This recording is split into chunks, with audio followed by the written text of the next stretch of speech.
Hello मेरे नन्हे मुन्ने प्यारे बच्चों।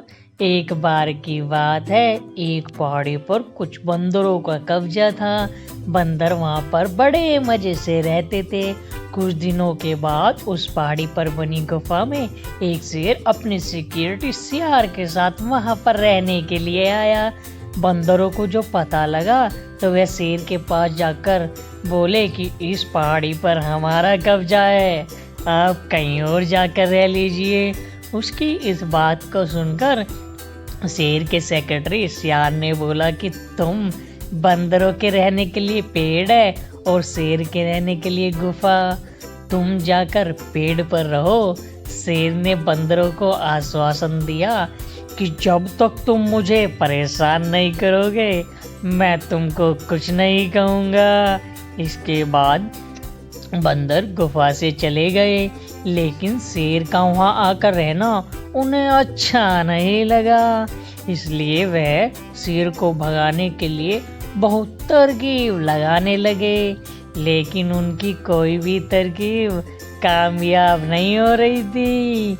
एक दिन शेर ने सियार को कहा कि खाना खाने के बाद मुझे पानी पीने के लिए इतनी दूर जाना पसंद नहीं है, इसलिए वह बर्तन में पानी लाकर रख दे। बंदरों ने शेर की इस बात को सुन लिया। उन्होंने सोचा अब वह शेर को पानी नहीं पीने देंगे। इसके बाद अगले दिन सियार शेर के लिए एक बर्तन भरकर पानी लेकर आया और उसको गुफा के बाहर रख दिया। सियार के जाने के बाद बंदरों ने एक बांस की सहायता से सारा पानी खींचकर पहाड़ी से नीचे गिरा दिया।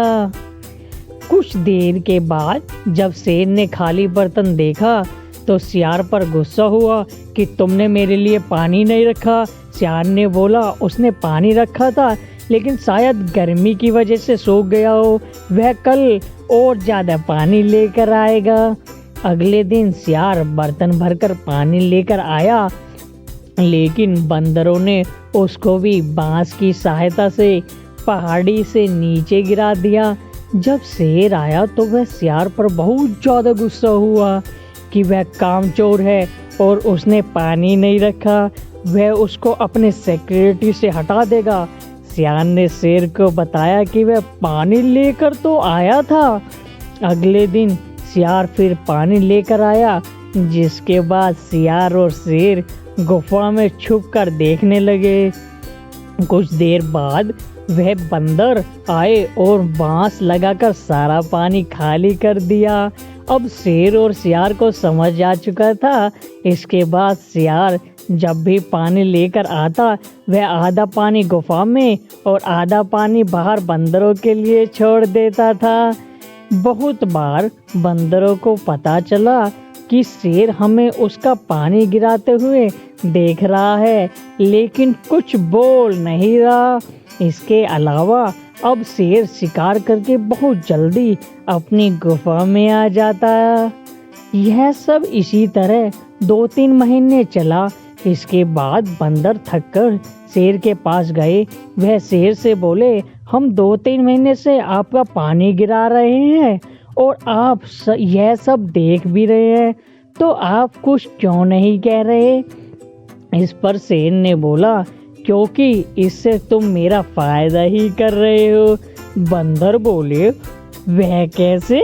शेर ने बताया, जो पानी तुम पहाड़ी से नीचे गिराते हो उससे पहाड़ी के नीचे हरी घास उग गई है, जिससे बहुत से जानवर वहाँ चरने आते हैं। मैं शिकार करने जाता हूँ तो वह नीचे मुँह करके घास खा रहे होते हैं, जिससे मैं आसानी से उनका शिकार कर पाता हूँ और जल्दी लौट आता हूँ। तुमको यह सोचना चाहिए कि तुम जिसका नुकसान कर रहे हो उसका नुकसान हो रहा है या फायदा।